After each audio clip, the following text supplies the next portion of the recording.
నమస్కారం సార్. నమస్తే. సార్, రాజీవ్ మీనన్ అనే ఒక సినిమాటోగ్రాఫర్ బొంబాయి సినిమాకు వర్క్ చేస్తారు. ఆ సినిమా గురించి ఇప్పుడు ఆయన ఒక ఇంటర్వ్యూలో ప్రస్తావిస్తూ ఆ సినిమా ఇప్పుడు రిలీజ్ అయ్యుంటే ఎన్ని థియేటర్లు తగలబడిపోతాయో, అంటే అప్పుడున్న పరిస్థితులు ఇప్పుడు లేవు అని చెప్పేసి చెప్తున్నారు. మరి నిజంగా ఆ సినిమా ఇప్పుడు రిలీజ్ అయి ఉంటే ఆ థియేటర్లు తగలబడేంత ఇంపాక్ట్ ఉండేది అంటారా సార్? మీరేం చెప్తారు సార్ అనే కామెంట్స్ పైన? అంటే రాజీవ్ మీనన్ ఆ సినిమాకి సినిమాటోగ్రాఫర్ గా పనిచేశాడు. అయితే మణిరత్నం గారు తీసినటువంటి ఆ సినిమాకి సంబంధించి చాలా కాంటెంపరీ ఇష్యూస్ లో నడుస్తుంది ఆ సినిమా. అప్పటి సామాజిక స్థితిగతుల్లో నడుస్తుంది. అంటే కరసేవ అనే కార్యక్రమము, అలాగే ఆ టైంలో హిందుత్వ శక్తులు రకరకాల నినాదాలు ఇచ్చినాయి. అందులో ముఖ్యంగా కరసేవ ఒకటి, తర్వాత ఎక్కడికక్కడ ప్రతి ఊళ్ళో కూడా ఈ శ్రీరామ మందిర నిర్మాణానికి సంబంధించినటువంటి ఇటుకలు ఇవన్నీ తయారు చేసి వాటి మీద శ్రీరామ అని వేసి అవన్నీ తీసుకుని అక్కడికి పట్టుకురండి అని ఇలాంటి కొన్ని పిలుపులు ఇచ్చేది. దానికి సంబంధించిన యాక్టివిటీ. అలాగే సమాజం స్ప్లిట్ అవుతున్నటువంటిది, అసలు సమాజాన్ని సీరియస్గా స్ప్లిట్ చేస్తున్నటువంటి సందర్భం. చాలా ఊళ్ళల్లో శ్రీరామనవములు పందిర్లు ఆ ఊళ్ళో ఉన్నటువంటి ముస్లిం కమ్యూనిటీ వాళ్ళు పందిర్లు వేయటం అనేది నాకు తెలుసు. చాలా ఊళ్ళల్లో, కోస్తా జిల్లాల్లో, పర్టికులర్గా పశ్చిమ గోదావరి జిల్లాలో ఎక్కువ కనిపిస్తుంది.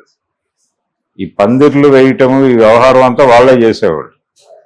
తర్వాత వాళ్ళని అక్కడికి పిలవటం మానేశారు వాంటెడ్గానే. తర్వాత పందిర్లలో జరిగేటువంటి కార్యక్రమాలకు సంబంధించి కూడా వాళ్ళ షేర్ ఉండేది. అలాగే క్రైస్తవ సమాజం తాలూకా భాగస్వామ్యం ఉండేది. ఊళ్ళో ప్రతి పండగని అందరూ కలిసి సెలబ్రేట్ చేసుకునే వాతావరణం ఉండేది. ఈ వాతావరణాన్ని వాంటెడ్గా చంపేయటం మొదలైంది. అది 80 దశకంలో మొదలై 90 దశకానికి పీక్స్కి చేరుకుంది. ఆ పీక్స్కి తీసుకెళ్లటానికి వాళ్ళకు ఊతమిచ్చిన నినాదం రామమందిర నిర్మాణం. ఈ రామమందిర నిర్మాణ నేపథ్యంలో గ్రామాల్లో సమాజంలో వచ్చిన చీలికల గురించి మాట్లాడాలనుకున్నాడు మణిరత్నం. అంతవరకే, అంతకు మించి ఓవర్ స్టేట్మెంట్ ఇవ్వాలని కూడా అతను అనుకోలేదు.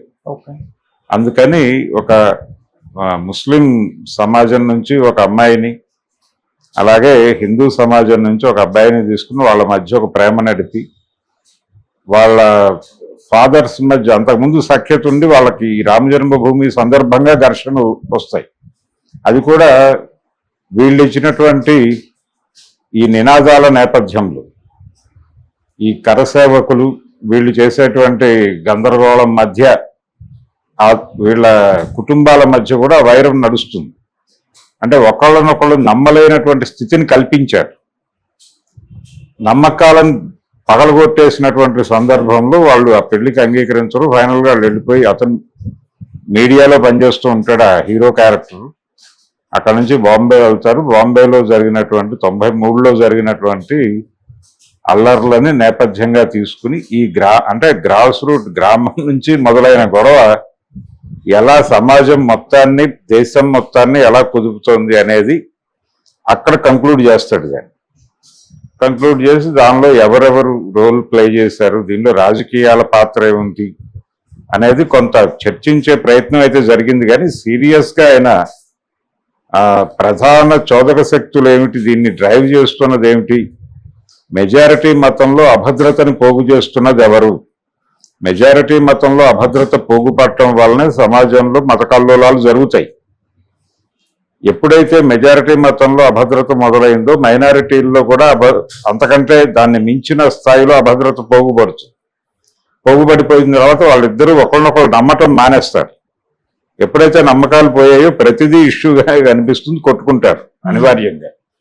ఈ ఘర్షణని ప్రేరేపించిన శక్తుల మీద ఆ సినిమాలో ఎక్కడా మాట్లాడ్డాయి. ఆ రోజుల్లో చాలా మంది విమర్శకులు మణిరత్నాన్ని టార్గెట్ చేసి మాట్లాడింది ఇదే. చాలా ఊళ్ళల్లో ఈ సినిమా మీద డిస్కషన్స్ జరిగాయి. ఏది గ్రూప్ డిస్కషన్స్ కాదు, హాల్ మీటింగులే జరిగాయి. ఆ హాల్ మీటింగుల్లో కూడా చాలా మంది ఇంటలెక్చువల్స్ కార్నర్ చేసింది అదే. అక్కడ దాకా వెళ్ళి ఆ విషయం మాట్లాడటానికి ఎందుకు మొహమాట పడ్డాడు డైరెక్టర్ అని సింబాలిక్ గా చెప్పే ప్రయత్నం చేశాడు. మణిరత్నం ఆర్గ్యుమెంట్ ఏంటంటే నేను చాలా సింబాలిక్ గా చెప్పాను, నేను పొలిటికల్ డిస్కషన్ లోకి ఆ ఏరియాకి వెళ్ళదలుచుకోలేదు కాన్షియస్ గానే అని చెప్పాడు ఆయన. కానీ ఈ బాధ్యత తీసుకున్న వాడికి ఆ రెస్పాన్సిబిలిటీ కూడా ఉంటుంది కదా అనేది సమాజం అనుకున్నది. అందులో ఒక షాట్ ఉంటుంది, ఆ అమ్మాయి అతని దగ్గరికి పరిగెట్టుకుని వెళ్ళేటప్పుడు ఆ బురక ఒక లంగర్ లాంటి దానికి చిక్కుకొని ఊడిపోతుంది. ఆ ఊడిపోయిన తర్వాత ఈ సినిమాటోగ్రాఫర్ రాజీవ్ మీనన్ అక్కడి నుంచి బ్యాక్ వస్తాడు, జూమ్ చేస్తాడు. ఆ జూమ్ చేసినప్పుడు ఆ అమ్మాయి బురక ఇరుక్కుపోయి ఆ అమ్మాయి దాన్ని వదిలేసి వెళ్ళిపోయినటువంటి ఆకారం త్రిశూలం ఆకారంలో ఉంటుంది జూమ్ చేసినప్పుడు. అంటే ఒక ప్రమాదం వాటిల్లో పోతోంది వీళ్ళ జీవితాలకు అనేది సింబాలిక్ గా చెప్తున్నాను నేను అంటాడు ఆయన ఉద్దేశం. మణిరత్నం గారి టేకింగ్ కి సంబంధించినటువంటి గొడవ, అలాంటి సన్నివేశాలు చాలా ఉన్నాయి దానిలో. అలాగే బాంబే అల్లర్లలో పర్టికులర్ గా చాలా ప్రాంతాల్లో దాడులు చేసిన వాళ్ళు ఏం చేశారంటే, హిందుత్వ శక్తులు దాడులు చేసిన ప్రాంతాల్లో ఈ సినిమా థియేటర్కి వెళ్ళి సెకండ్ షో చూసి వచ్చే వాళ్ళ మీద దాడులు చేసినప్పుడు వాళ్ళ మర్మావయవాలు చెక్ చేసి మరీ చంపారు. అది కూడా పేపర్లలో రిపోర్ట్ అయినటువంటి కథనమే. వాళ్ళు సుంతి చేయించుకుంటారు అనేది ఒక సింబల్ కాబట్టి అది చూసి అలా ఉన్న వాళ్ళని చంపేసి మిగిలిన వాళ్ళని వదిలిపెట్టేసి అలాంటివి కూడా జరిగినాయి. ఇవి సినిమాలో కొంత చూపించే ప్రయత్నం చేశాడు అతను.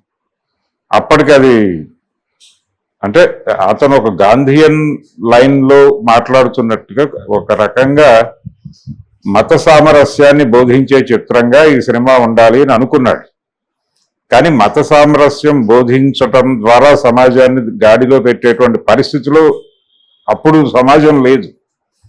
వాంటెడ్ గా ప్రేరేపించినటువంటి గొడవ, అంటే మతాల మధ్య మామూలు ఘర్షణ ఉంటే దాన్ని మత సామరస్యం కోసం ఏదైనా చేయొచ్చు.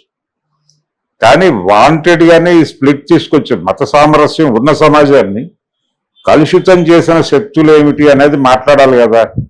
అది మాట్లాడే ప్రయత్నం మణిరత్నం గారు సీరియస్ గా చేయలేదు అనేది అప్పటి విమర్శ కూడా. అయినప్పటికీ ఆ సినిమా చాలా మందిని ఇబ్బంది పెట్టింది. ఇప్పుడు రాజీవ్ మేనన్ అలాంటి సినిమా ఇప్పుడు తీస్తే అంటున్నాడు, ఇప్పుడు తీస్తే డెఫినెట్ గా ఇబ్బందులు పడతారు. పూలే జీవితాన్ని సినిమాగా తీసి ఆ సినిమా రిలీజ్ కాక నానా కష్టాలు పడుతున్నారు కదా డైరెక్టర్ గారు. ఆయన కూడా బ్రాహ్మడే దర్శకుడు, అయినప్పటికీ ఆయన సినిమా ఆపుతున్నారు. ఆపడానికి రకరకాల రీజన్స్ చెప్తున్నారు దానిలో. అందుకని సినిమా అనేది గతంలో కంటే కూడా ఇప్పుడు మరీ ప్రమాదకరమైన పరిస్థితిలోకి ఉంది. ఏ రకమైనటువంటి అంటే ఏ మాత్రం చిన్న మనోభావాలు గాయపడ్డాయనే పేరుతో అభిప్రాయాల మీద దాడి చేస్తున్నారు. ఎవరు ఏమీ మాట్లాడకుండా తొక్కేస్తున్నారు. నువ్వు సారీ చెప్తావా లేదా అని చెప్పి నిలదీస్తున్నారు. సారీ చెప్తే అది చాలదు ఇంకేదో చేయాలంటున్నారు. ఇలాంటి పరిస్థితుల్లో సమాజం ఉంది. మనం ఈ మధ్య చూసాం, బావగారు బాగున్నారా స్కిట్ చేస్తే ఆ టీవీ షో యాంకర్ల మీద వాళ్ళ మీద ఏ లెవెల్లో దాడి చేసి వాళ్ళని దాదాపు ముక్కు నేలకు రాయించే పని చేశారు వాళ్ళు. దీనివలన ఏంటంటే భయం పెరుగుతుంది. ఈ భయం పెరగటం వలన వాళ్ళకు విరక్తి వస్తుంది అని అనుకోవడం లేదు. ఇలాంటిది అవసరమే అని వాళ్ళు అనుకుంటున్నారు. మధ్యలో వాళ్ళు ఎంటర్ అయ్యి దానికి ఏదో సానుకూల పరిస్థితి తీసుకొస్తారు. ఇలా వీళ్ళు అన్ని సమూహాలని కంట్రోల్లో తీసుకుంటున్నారు. ముస్లిం సమాజాన్ని కూడా కంట్రోల్లోకి తీసేసుకున్నారు. తీసేసుకుని వీళ్ళకి అవసరమైన ప్రకటనలు వాళ్ళే చేయిస్తున్నారు. ఇలాంటి ఒక విచిత్రమైన కండిషన్ భారతదేశంలో నడుస్తోంది. దీని మీద ఎవరైనా సినిమా తీయగలిగితే ఆ సినిమా ఇండిపెండెంట్ సినిమాగా రిలీజ్ అవ్వాలి తప్ప సెన్సార్ అయి థియేటర్లో రిలీజ్ అయ్యేటువంటి సందర్భం ఉంటుందని నేనైతే